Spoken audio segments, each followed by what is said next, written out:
Hoje é o Dia Internacional das Mulheres, né? Mas nós vivemos num país em que as mulheres não têm sido respeitadas. Há um abuso muito grande,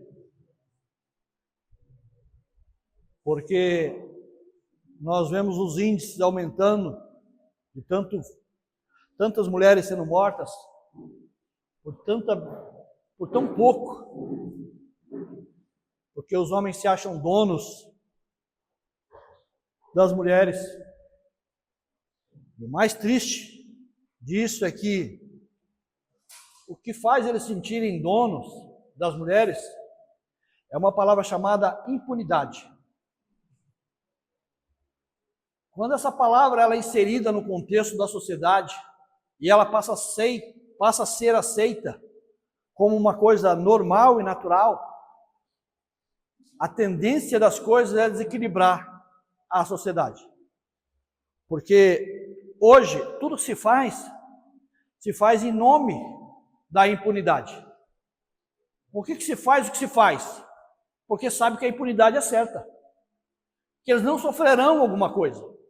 Terão algumas medidas, mas que não fazem muito sentido, né? Na minha cabeça. Porque se eles percebessem que quando você mata uma pessoa, você deveria morrer ou pena de morte ou pena perpétua, com certeza eles fariam uma vez só. Ou faria até ser pegos. Depois não fariam mais. Mas a impunidade é algo que facilita a vida de quem gosta de viver na marginalidade ou gosta de se sentir dono. É por isso que os homens hoje se sentem donos das mulheres, queridos. E por outro lado, por que eu estou falando isso? Porque, por outro lado, junto com a impunidade, tem uma palavra que vem, porque nós precisamos aprender a pensar, a raciocinar a nossa sociedade em volta. Nada muda da noite para o dia. Nada é mudado da noite para o dia. As mudanças elas são lentas, mas vão sendo inseridas dentro da sociedade e depois ela fica do jeito que está hoje. Então nada é por acaso. Então a impunidade ela foi sendo inserida no contexto. Quer seja dentro de casa, quer seja na escola, quer seja no trabalho. Essa palavra ela está em todos os âmbitos da sociedade agora, impunidade. Filhos que fazem o que fazem com pais, por quê? Porque eles sabem que não serão punidos. Já desde criança se começa com essa mentalidade. E aí automaticamente, volto a dizer a vocês, que a nossa sociedade, ela não tem dificuldade em permitir que Bíblias entrem no presídio. Eles têm dificuldade de permitir que Bíblias entrem na escola. Entende? Porque a mentalidade é essa. Porque no presídio, a vaca já foi para o brejo. No presídio, já quem já se tornou. Na escola, não. A possibilidade de conserto com os princípios bíblicos de uma criança seria fundamental. Mas depois que ele já se tornou quem tem que se tornar, dificilmente você consegue corrigir aí. É um ou outro que é exceção, mas a grande maioria.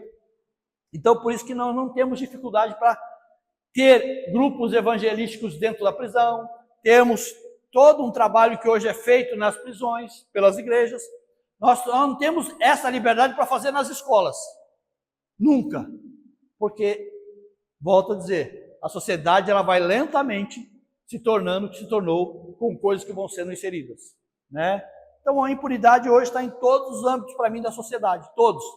Eu não digo só no relacionamento de homem com mulher, mas eu digo em todos os âmbitos, né? Porque as pessoas vão perdendo a referência e isso a gente traz também para o relacionamento com Deus, tá? A impunidade ela está aqui, ó, na sua forma de ver, porque você está inserido numa sociedade e essa sociedade, ela responde diante de Deus de alguma forma. Por isso que nós lutamos para mudar uma mentalidade. Nós lutamos para fazer as pessoas pensarem e raciocinar de uma forma correta, com valores e princípios do reino de Deus. Por isso é tão importante você entender essas coisas. Nós não estamos brincando de ser igreja. Nós não estamos brincando de fazer culto. Nós estamos tentando mudar uma mentalidade para que a gente possa viver de uma forma diferente. Amém, queridos? Uma outra palavra que eu vejo que está hoje inserida em todos os aspectos da nossa sociedade, que se ajunta a essa palavra impunidade, é uma palavra chamada carência emocional ou carência afetiva. Que muitas mulheres se submetem a muita coisa hoje por uma carência. E essa carência faz com que elas não se valorizem, não se respeitem e não estabeleçam limites para determinadas coisas. E a pior coisa na vida é você não saber quem você é. A pior coisa na vida é você não saber o valor que você tem. A pior coisa na vida é você não saber quem é você de verdade. E aí você quer se relacionar com pessoas que usam tudo que eu estou falando, e aí a pessoa fica perdida dentro de uma relação, e aí sai. Vocês podem ver. Olhem para os relacionamentos à sua volta aí, por aí afora. A mulher sai de um relacionamento abusivo e cai em outro relacionamento abusivo. E ela vai de mão em mão passando. Por quê? Porque ela não entendeu quem ela é, nem o que ela carrega. E o medo, muitas vezes, faz com que a pessoa se sujeite a determinadas coisas. E uma outra coisa que eu vejo, queridos, é que a gente não sente falta só daquilo que é bom. A gente sente falta daquilo que não presta também. Como assim? Lógico.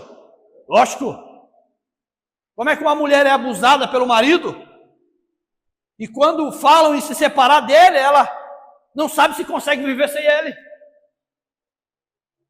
Como?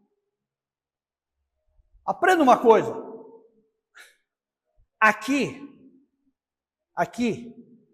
naquilo que nós chamamos de mente ou alma, a sede da nossa alma está aqui. Quando o drogado ele sai do meio das drogas, por que ele volta? A droga não estava destruindo ele? A droga não estava acabando com a família dele? A droga não estava acabando com tudo à volta dele? Sim ou não? Mas por que ele volta? A droga fez algum bem para ele? Mas nós aprendemos a ter dependência daquilo que não presta. E a dependência está aqui, ó. É na forma como você vê, é na forma como você enxerga, é na forma como você percebe. Por isso que eu falo que você só não sente, às vezes você não sente falta só daquilo que é bom, você muitas vezes sente falta daquilo que não presta. Que é aquilo que é destrutivo. Mas mesmo assim você ainda continua desejando e querendo aquilo, mesmo que aquilo faça mal. E por que eu estou falando tudo isso para vocês? Porque eu vim de um lar assim. Eu vim de uma casa destruída. Eu vim de uma família totalmente destruída. E quando meu pai tentou matar a minha mãe, dentro de casa, porque ele tentou, sorte que meu irmão correu para a delegacia, deu parte dele, quando ele estava fugindo, a polícia chegou e ele foi preso. Agora uma mulher que apanhava do marido, agora ele está preso. O que essa mulher tem que fazer? Achar que está livre, não é? Mas quem ia visitar ele na cadeia?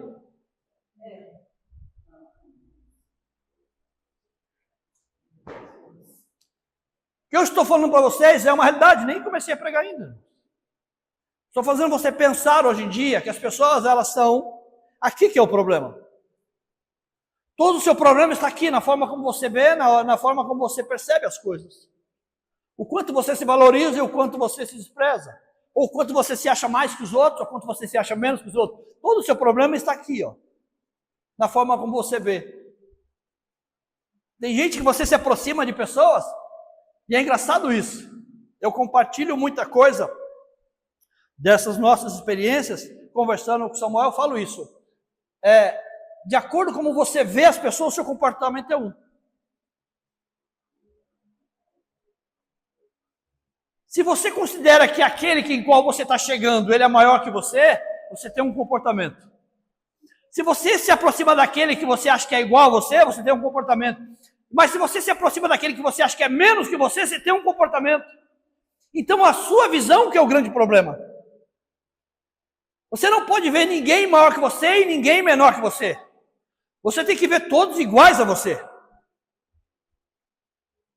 Ah, mas existe hierarquia? Lógico que existe hierarquia. E as hierarquias têm que ser respeitadas, mas não para você ver maior.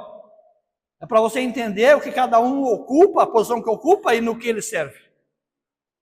Então, quando você lida com o patrão, quando você lida com o funcionário, quando você lida com colegas de escola, quando você lida com irmãos da igreja, quando você lida com lideranças pastorais, por exemplo, ou eclesiásticas, missionários, evangelistas, a questão é como você vê. E como você vê, o seu comportamento muda. E por que muda? Porque você tem uma forma errada de enxergar as coisas. E é muito triste, porque nós precisamos mudar a nossa mentalidade para que os nossos relacionamentos sejam curados, sarados. Por que você acha que a Bíblia manda? A Bíblia manda que os filhos honrem os pais. Por que você acha? Por que você acha que a Bíblia diz lá para nós, filhos, honrem os vossos pais? E a honra não tem a ver com dinheiro, com essa besteira que as pessoas pregam.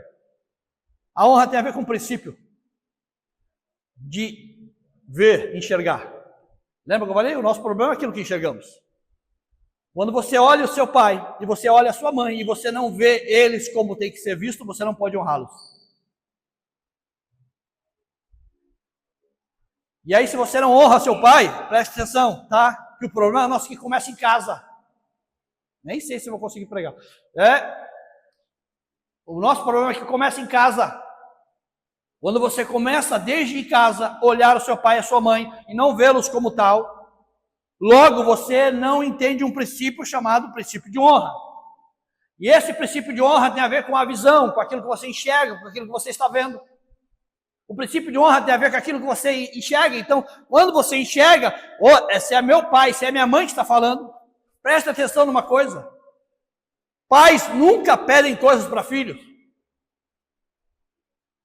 Um pedido de um pai para um filho deve ser entendido como uma ordem.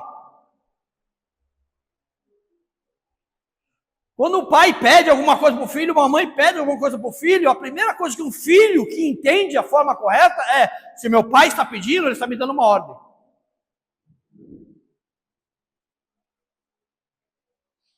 Porque Jesus estabeleceu isso com os seus discípulos. Vós sereis meus amigos. João, abra aí. Não vou pregar sobre isso aqui hoje. Não vou. Não, deixa isso para lá.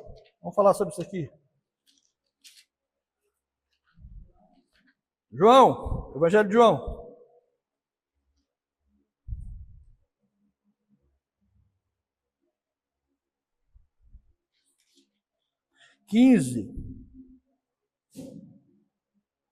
Versículo 14. Presta atenção. Jesus, ele era Senhor. Jesus, ele veio como Filho de Deus. Ele veio como servo, né? Se esvaziou da sua glória, se esvaziou da forma de homem, tomou a forma de servo. Mas ele está ensinando princípios aos seus discípulos, princípios que não podem ser mutados, não podem ser mudados, princípios que não podem ser alterados. E esse princípio tem a ver com a visão, tem a ver com aquilo que você enxerga. Jesus está dizendo o que para os seus discípulos? Sobre amizade, relacionamentos de amizade. João 15, versículo 14. Diz aí, o que diz aí?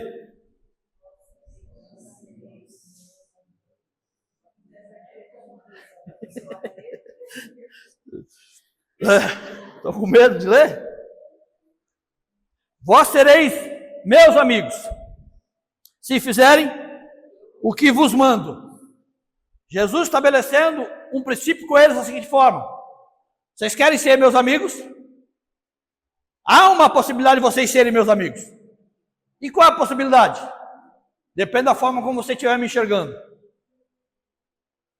Quando eu lhe pedir alguma coisa, entenda que eu estou lhe mandando. Dentro da nossa amizade, dentro do nosso relacionamento, não tem esse negócio de que você faz se quiser. Para andar comigo e para ser meu amigo, tudo que eu lhe te pedir é uma ordem a partir de agora. Faça. Pois que pais e filhos não são amigos. Não existe amizade de pais com filhos. Existe amizade de filhos com pais. Se fizerem o que vos mando. Ah, meu filho é meu amigo. Mas para que eu seja amigo do meu filho, ele tem que fazer o que eu mando. Isso está no princípio de ver, irmão, de enxergar. Quer ser amigo de Jesus? Todo mundo quer ser amigo de Jesus. Ah, Jesus é meu amigo. Eu e Jesus estamos andando lado a lado agora. Eu e ele a gente anda lado a lado. Qual que é o princípio? Princípio de honra. Qual é o princípio? Como é que você está vendo? Ah, não, mas eu obedeço a Jesus. Mentira. Vamos chegar lá. Onde está o problema? Dentro de casa. Se dentro de casa, essa menina e esse menino não enxergam o seu pai e a sua mãe como devem enxergar, fatalmente eles terão dificuldade de enxergar lá na frente, quando começar um relacionamento com quem quer que seja. Já começa o erro dentro de casa, isso se estende para a sociedade, para a escola, porque não vão enxergar os professores como tem que enxergar, não vão enxergar os seus chefes como vão ter que enxergar, não vão enxergar, e é o que acontece? Quando entram dentro do relacionamento, também não enxerga quem tem que enxergar. Logo, estamos do jeito que nós estamos hoje. Numa sociedade totalmente perdida, em que as crianças não sabem mais quem é homem, não sabem mais quem é mulher, não sabem absolutamente nada mais, as crianças são influenciadas por isso, e hoje nós vemos a bagunça que está no meio da sociedade. Tudo por quê? Uma questão de visão, de enxergar. Tranquilo, gente? Tudo bem? Aonde está o problema? Dentro de casa. Quando os nossos filhos passam a não enxergar da forma correta.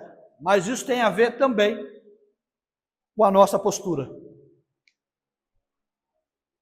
Volto a dizer, você hoje é pai, você hoje é mãe, mas um dia você já foi filho. Ou ainda continua sendo filho de alguém, seu pai e sua mãe estiverem vivos, né? Ótimo.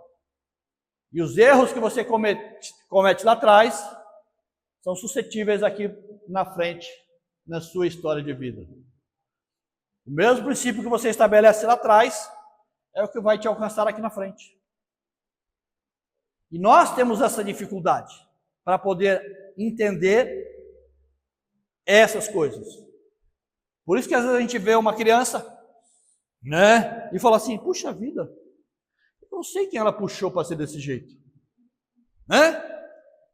Nossa, terrível essa menina, terrível esse menino. Quem será que ele puxou?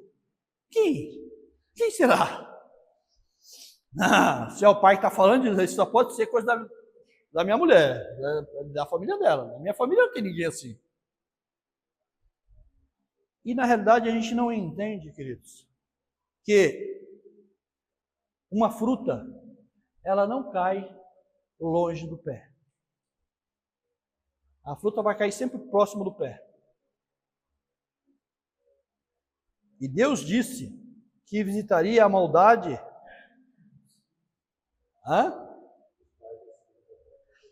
Deus visitaria a maldade dos pais, dos filhos, até a terceira e quarta geração. Porque nós achamos que aquilo que estamos fazendo, volto a dizer, tem uma palavra chamada impunidade. Não haverá consequência. E Deus disse, vai haver. Comigo vai haver. Com essa sociedade não, mas comigo haverá uma consequência. E eu estou estabelecendo a consequência com vocês. Eu visitarei a maldade dos pais nos filhos até a terceira e quarta geração. Em outras palavras, é o seguinte, você não vai se safar dessa situação. Não pense você que agindo do jeito que você age hoje, não haverá consequência. Porque volto a dizer, irmãos, hoje nós só somos reflexo daquilo que aconteceu lá atrás. E esse é o nosso grande problema. Porque nós nos justificamos em cima das coisas que aconteceram lá atrás. E as pessoas hoje vivem dizendo assim para si mesmas: eu sou desse jeito porque a minha casa foi um problema. O meu pai, a minha mãe. Não, eu sou dessa forma porque eu vivo num lar que não tem compreensão, que não tem amor, eu vivo numa casa destruída, por isso que eu sou desse jeito. Não. Tudo é desculpa. Tudo é desculpa. O que você faz é uso dessa desculpa para ser e justificar quem você é hoje.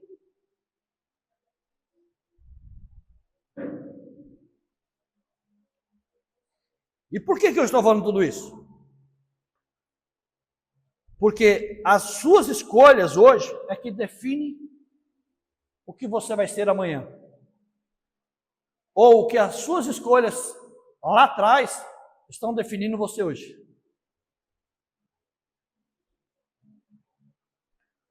Presta atenção. Alguém que hoje, aos seus 30, 40 anos, está ganhando um salário mínimo. Um salário mínimo. Hoje. Não tem a ver com a decisão de ter estudado ou não estudado lá atrás? Não tem a ver com ter feito um curso, ser aprimorado de alguma forma lá atrás? Não foi com as escolhas que eles fizeram lá atrás? E hoje está vivendo o quê? As consequências das suas próprias escolhas. Daqui a 5 anos, o que você vai estar vivendo? Suas escolhas de hoje. São as minhas escolhas de hoje. E eu não posso justificar o meio em que eu vivo. Eu não posso justificar a casa que eu vivo. Eu não posso justificar a sociedade que eu vivo. Eu não posso me justificar pelo país que eu vivo. Porque são as minhas escolhas. Todo mundo quer acertar na vida. Todo mundo quer ganhar bem. Todo mundo quer ter uma boa família, uma boa situação financeira. Todo mundo quer ter. Mas quais são as suas escolhas hoje?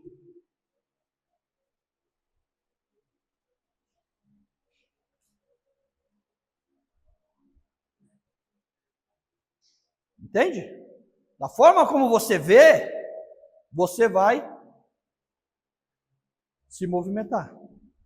E se você não trabalha com o princípio de honra, dificilmente você achará a honra. Porque quem não trabalha com o princípio de honra, trabalha com outro princípio, da bajulação.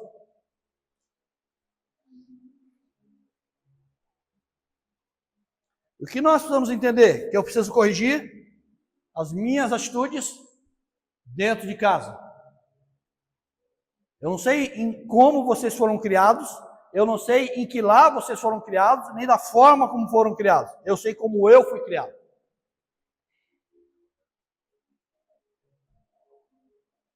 E da forma como nós fomos criados, eu e meus irmãos, hoje nós temos um reflexo disso. Que muitas vezes é difícil você mudar alguma coisa da forma como você foi criado, dentro do lar onde você foi criado. Mas isso não justifica que eu tenha uma postura diferente daquilo que Deus espera que eu tenha. Que eu preciso melhorar todos os dias, que eu preciso evoluir todos os dias e que eu preciso me relacionar entendendo quem eu sou, dentro de uma relação e aquilo que eu carrego, a importância que eu tenho e aonde eu quero chegar com tudo isso. Por que eu estou falando tudo isso para vocês? É porque tudo isso, hoje, as pessoas usam como desculpa. E quando eu vejo pessoas que se dizem evangélicas, se dizem pertencer a Deus e viver a vida que elas estão vivendo, eu digo, esse cara, no mínimo, ele está achando que vai ter uma impunidade no final da história. Não existe lei sobre ele. Ele acha que não vai haver uma lei sobre ele no final da história. Tudo o que nós fazemos aqui, queridos, nessa terra, depois que nós temos o entendimento de quem nós somos, ou aquilo que carregamos, eu queria que você deixasse ali só o versículo de Salmo 51, o versículo, só para a gente falar sobre isso.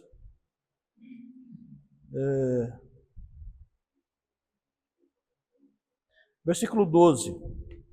Davi está, Salmo 51, versículo 12. Davi está no momento de oração, falando com Deus, depois de ele ter consciência do pecado dele, os olhos dele serem abertos para esse pecado, e de quão forte foi isso dentro dele, para que ele pudesse cair diante de Deus, de joelhos, e fazer essa oração que nós conhecemos, né, tão bem, que ele vai falar do versículo 10 até o versículo 12, até o versículo 13 ele vai falar, mas no versículo 12 ele diz assim: torna a dar-me a alegria da tua salvação, sustém-me com um espírito voluntário. O que Deus mais deseja, e que eu vejo hoje, as pessoas estão preocupadas em tanta coisa, e junto com esse versículo 12, você pode ler também o versículo 17, do mesmo texto. Porque Davi ele está expressando dentro da sua oração que se Deus quisesse algum tipo de sacrifício, ele daria. Qualquer sacrifício ele daria. Mas ele entendeu, ele percebeu que o que Deus está buscando não tem a ver com o sacrifício de fazer coisas, mas tem a ver com o sacrifício de um coração quebrantado e contrito, né? Qual é o sacrifício que Deus busca hoje de nós? Qual é o sacrifício que Deus busca de você hoje? É um coração quebrantado e contrito. Para que você possa entender com quem você está se relacionando. Queridos, nós não precisamos ter medo de leis. As leis de Deus não podem nos assustar. As leis de Deus não podem ser para nós alguma coisa que nos assuste no final da história. Porque a lei não foi dada para aquele que andava de forma correta. A lei foi estabelecida para aqueles que não andam de forma correta. A lei ela veio para punir aqueles que não andam de forma correta. Paulo ele deixa muito claro isso nas suas cartas. Lá em Romanos, ele vai deixar muito claro isso, que a lei foi dada para punir o que não anda corretamente. Porque o que anda corretamente não precisa de lei. Ele não precisa ter medo da lei. Ele não precisa ficar apavorado por causa da lei. A lei só vem sobre aquele que está incorreto. Quando você infringe uma lei, você vira réu dessa lei. Então a lei não foi feita para os corretos, a lei foi feita para aqueles que vivem à margem, ou os marginais. Por quê? Porque vivem à margem da sociedade. Porque querem viver ao seu bel modo de prazer. E que eu estou falando isso? Eu estou falando que você entenda que hoje, quando você faz uso de uma lei, que acha que essa lei vai agradar a Deus, e a lei é o sacrifício. E aí, que sacrifício que é esse? Qual é o sacrifício que agrada a Deus? Hã? Vamos, gente. Aí, ó. Hã? Olha aí. Sacrifícios. Para Deus são o quê? Um espírito quebrantado? Espírito e coração quebrantado. Esse é o sacrifício que agrada a Deus? Sim ou não? Sim. Não é isso que agrada a Deus? Quando eu faço qualquer coisa que não seja isso como sacrifício, é o que agrada a Deus? Se não é o que agrada a Deus, eu estou quebrando uma lei que Deus estabeleceu. Quando eu quebro uma lei que Deus estabeleceu, eu viro o réu dela. Porque o sacrifício que agrada a Deus qualquer?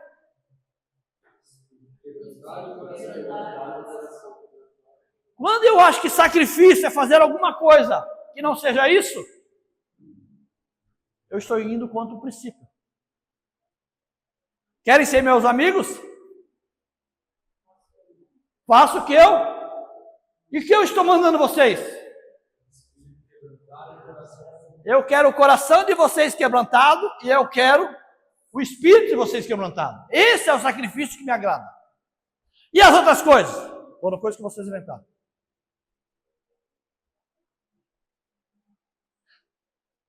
Mas como é que eu quebranto o meu coração?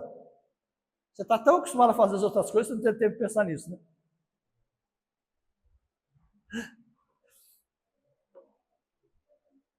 E Davi vai estabelecer isso com uma coisa chamada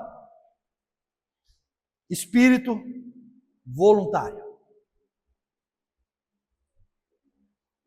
O que é o espírito voluntário? O próprio nome diz. É um espírito que se voluntaria, ele se dispõe, ele se coloca à disposição. E eu estou aqui voluntariamente. É por isso que eu não concordo, nunca vou concordar com esse trabalho nosso aqui, que alguém ganhe alguma coisa por esse trabalho. Nunca. Pastores não podem ser assalariados. Obreiros não podem ter salário. Qualquer um que faça qualquer coisa aqui neste lugar, não pode receber por isso que está fazendo. Porque todo esse trabalho aqui deve ser voluntário. E nenhum trabalho voluntário nessa terra se ganha alguma coisa por isso. Por isso que é um trabalho voluntário. Por isso é um coração voluntário. Alguém que se voluntariou a fazer. Se é voluntário, não tem ganho. Se não tem ganho, você espera receber. Ah, mas como é que os pastores vão viver? Vão trabalhar. Como é que vão pagar suas contas? Vão trabalhar como todo mundo trabalha, porque no meu trabalho não é um trabalho voluntário. Na empresa onde eu trabalho não é um trabalho voluntário. Eu trabalho pelo salário que ganho. Aqui é um trabalho voluntário. Está entendendo? Com uma forma de pensar, de raciocinar, porque aqui as pessoas acham, o obreiro é digno do seu salário. Terra, manto. Sei, estou entendendo. Mas quem estabelece o salário daqui? Na empresa, quem estabelece o salário é o meu patrão, no meio no qual eu trabalho, que é uma metalúrgica, então. E aqui, quem estabelece o salário? Aqui é o meu sindicato. As minhas leis, porque a empresa é minha. Se a empresa é minha, eu decido quanto que eu ganho. Não, mas fica tranquilo que eu estou fazendo o que Jesus quer que eu faça. Eu sou amigo dele, eu e ele. Nós estamos juntos. Ele não cobrou nada, mas eu cobro. Não tem nada a ver um negócio com o outro. Ele era ele, eu sou eu. Jesus era muito bonzinho, eu não posso ser tão bonzinho quanto Jesus era. Por isso que ele não cobra nada, mas eu cobro. E aí eu tenho dificuldade para lidar com algumas pessoas hoje. Por quê? Porque o princípio é um espírito voluntário. Se você prega, se você canta, se você dança, se você faz qualquer coisa, o espírito tem que ser voluntário. Se você dá uma oferta, o espírito tem que ser voluntário. Se você ajuda alguém, o espírito tem que ser voluntário, porque isso mostra que o seu coração está quebrantado, o seu espírito está quebrantado. Quando você faz alguma coisa por alguém, não esperando nada em troca, isso é um espírito voluntário, porque você quis fazer. Não tinha a ver com o tamanho da pessoa, não tinha a ver com o que ela podia te retribuir, não tinha a ver com aquilo que você estava enxergando, tinha a ver com o espírito voluntário. Eu ajudo o Tiago, ajuda, por quê? Porque ele não tem nada para me oferecer ou porque ele tem alguma coisa para me oferecer? Se eu ajudar ele baseado naquilo que eu estou vendo, muitas das vezes, a minha visão vai estar como? Uma visão de barra isolador.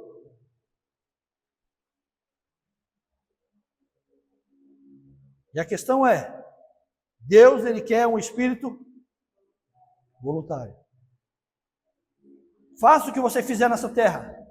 Faça o que você fizer para as pessoas, faça com um espírito voluntário. Sempre. Porque Deus ama esse tipo de sacrifício. Que sacrifício é esse? De um coração voluntário. E Davi sabia disso, porque Davi era rei. E Davi precisava presidir sobre pessoas. E o mais interessante é que você ter um espírito voluntário não significa que você nunca chegará a lugar algum. Você chegará em lugares. Mas na posição em que você chegar, saiba que você tem que manter o seu espírito voluntário. Porque na posição em que você estiver, você vai lidar com pessoas, você vai precisar enxergar as pessoas no mesmo nível que você. Qual que é o grande problema hoje de muitos líderes? É que quando eles olham, no caso de um pastor, ele olha para a sua igreja, ele percebe que todo mundo está abaixo dele, no degrau abaixo. Por quê? Porque ele é o pastor. Logo, todo mundo é menor que eu, porque eu sou pastor. Isso é uma visão errada. Irmãos, está aqui, ó. É o que eu falo, na forma como você vê. Né? Aí se eu convido alguém de fora, um amigo meu, para trazer uma palavra para vocês, então eu enxergo ele como? Ou alguém no meu nível, ou alguém acima de mim. Entendeu? Por quê? Por que eu estou trazendo ele? Porque se eu enxergasse ele abaixo de mim, eu nunca traria. Esse é o problema. E quando a gente vem para os relacionamentos dentro da igreja, é a mesma coisa. É a forma como você enxerga. Só que você não entende que, primeiro, ninguém é menor que você. E ninguém é maior que você. Cada um ocupa uma posição no reino de estratégia. Acabou a história. Cada um serve em um quadrado. Todos são importantes. E quando a gente fala de, porque numa dessas discussões, o falou, mas pai, não existe hierarquia? Eu falei, lógico que existe hierarquia. Então, quando você olhar para o seu patrão, você entenda assim, seu patrão, ele chegou onde chegou, está na posição que está, tem que ser respeitado? Tem. Mas você ali coopera com ele. Você não é menor que ele, você coopera com ele. Se ele chegou onde chegou, é porque ele precisava ter funcionários como você hoje lá. Então você coopera com ele. E quando você olhar, quando você for líder de alguém, você olhar para as pessoas, entenda, elas cooperam com você. Você chegou ali porque você precisa de pessoas como elas para estar ali. Nós cooperamos uns com os outros. Quem dança coopera com quem toca coopera com quem prega coopera com quem convida coopera com todos que estão aqui. Nós cooperamos uns com os outros, porque o nosso trabalho ele é voluntário. E alguém, por fazer esse trabalho voluntário, pode se achar mais que os outros? Não. Todo o trabalho voluntário que vocês veem aí, quando tem enchente, essas coisas todas, que o pessoal... Eles não estão lá porque eles estão se achando mais que os outros. Eles estão lá porque eles querem ajudar, de alguma forma. Não estão lá porque querem aparecer. Apesar que tem uns que querem aparecer, né? A gente vê aí algumas coisas aí, absurdas, né? E mesmo nessas horas de tragédia, sempre tem os oportunistas que querem levar vantagem na desgraça dos outros. Mas o trabalho voluntário não tem a visão eu me destacar. Mas eu quero ser um no meio da multidão para poder ajudar alguém. E quando nós não temos essa mesma linha de raciocínio para o relacionamento com Deus, a gente se perde na caminhada. Porque o que Jesus quer de nós é o seguinte: o que eu fiz por vocês? Me custou muito caro. Foi um preço de sangue. Mas eu fiz porque eu fui voluntário. Não foram os soldados que me prenderam ali. Não foram os religiosos que me mataram. Fui eu que me entreguei. Fui eu que me dispus ir até lá. Foi eu que me voluntariei. O que eu quero que vocês entendam? Que da mesma forma como eu fiz com vocês, vocês façam agora. Não tem a ver com uma lei que vai mandar você para o céu ou para o inferno amanhã. Mas tem a ver com o desejo de querer ajudar alguém. Se voluntariar, ajudar alguém, fazer alguma coisa por alguém, mesmo que muito te custe algumas coisas. Mesmo que essa pessoa amanhã não reconheça o sacrifício que você está fazendo por ela hoje. Mas eu estou me voluntariando. É o meu coração que deve estar disposto.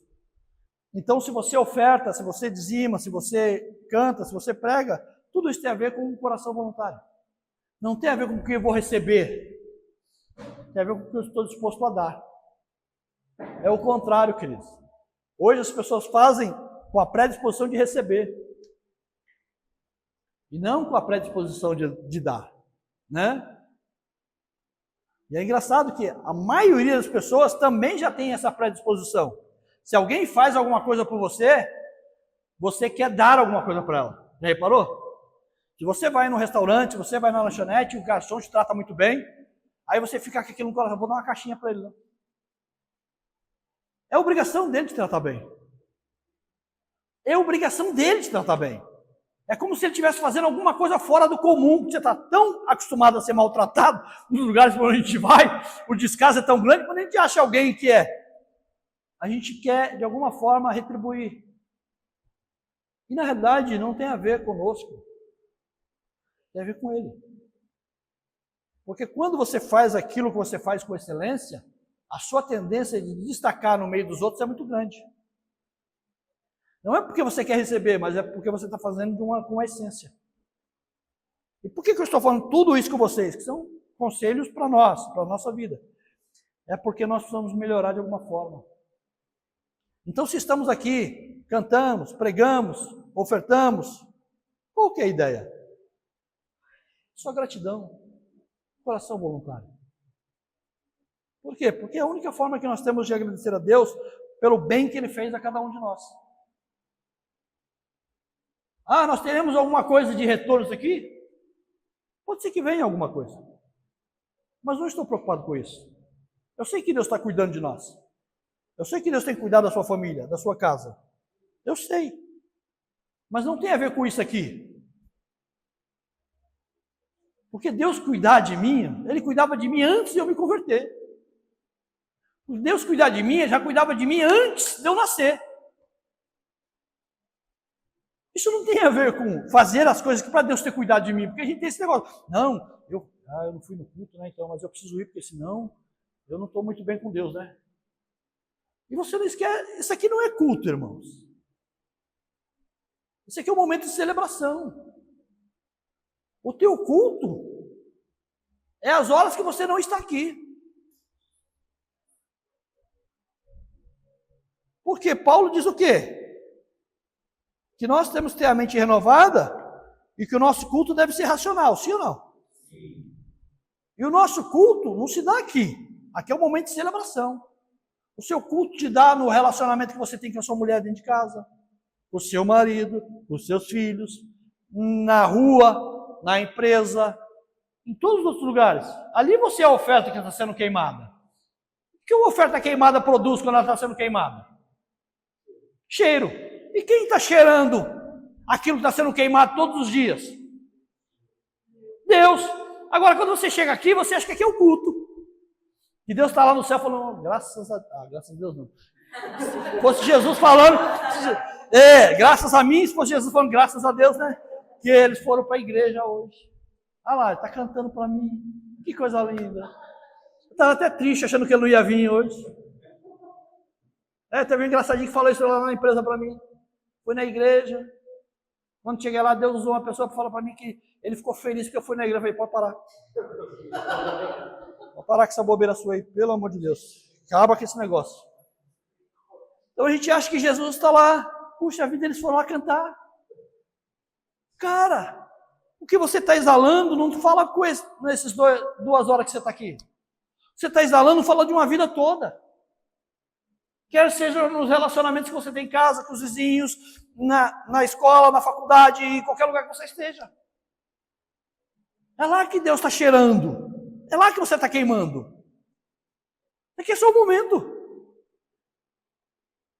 Por isso que as pessoas têm dificuldade para entender isso. Ele quer um coração quebrantado aonde? Aqui? Ele quer que você tenha um coração voluntário aonde? Aqui só? Aqui faz parte. Mas a menor parte é aqui. É o lugar onde você fica menos tempo aqui. Aí chega em casa de um jeito, chega na rua de outro, chega no trabalho é outro, porque tem gente que é assim, né? Tem gente que é um jeito em todo lugar que tiver. E a gente esquece que nós estamos sendo queimados como oferta suave, todos os dias, diante dele. Esse é o nosso culto racional. Esse é o culto de quem raciocina. E qual que é o problema? É que a gente acha que essas 2 horas aqui vão mudar alguma coisa. Se você não pegar tudo aquilo que está sendo falado aqui, tudo aquilo que está sendo mostrado aqui, e não colocar na sua vida e parar de dar desculpa para que você viva uma vida melhor, você vai continuar achando que essas 2 horas vão resolver o seu problema no final da história. Amém, queridos? Se coloque de pé.